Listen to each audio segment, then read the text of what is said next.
Some 2,500 years ago in Athens, during a sacred festival when choruses sang the triumphs and sufferings of gods and heroes, one man stepped out of the chorus and became one of those gods and heroes. No longer were we hearing about what the god or hero had done, now we were watching him do it. And that moment, we say, when Thespis stepped out of the chorus was the moment when drama was born in the Western tradition. Now the Independent Theater Company has picked up the tradition that Thespis abandoned with their production of For Colored Girls Who Have Considered Suicide When the Rainbow Is Enough. Its author, Ntozake Shange, called it a choreo poem. It is actually a collection of 20 poems performed by a cast of 6 women. Some poems are performed by one woman, some by the shared responses of 2 or 3 more. Near the beginning, as though starting with childhood, they joined in a circle singing and dancing nursery rhymes.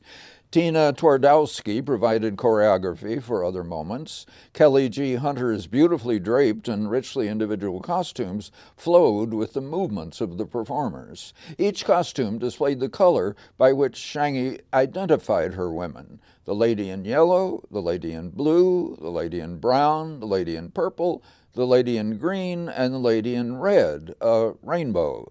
In their poems, they tell of the lives of colored girls. Sometimes the performers, like Thespis, become a character, but not in a dramatic scene. Rather, they tell us what happened to them, perhaps on their high school graduation night, or when somebody walked off with all my stuff, angry and funny, or when a young girl discovered a hero for herself in the library, which Shange herself did when she was a young girl in St. Louis. Many of the poems are about men, and few end happily. Men are unfaithful. They raise hopes that don't last. They break promises. They infect them with venereal diseases. The women mock the ways men say, "I'm sorry," hardly meaning it. They tell of loneliness, of abortions, and they comfort one another. Near the end comes the Gothic horror story of a night with Beau Willie Brown, until finally they say together, "I found God in myself, and I loved her. I loved her fiercely."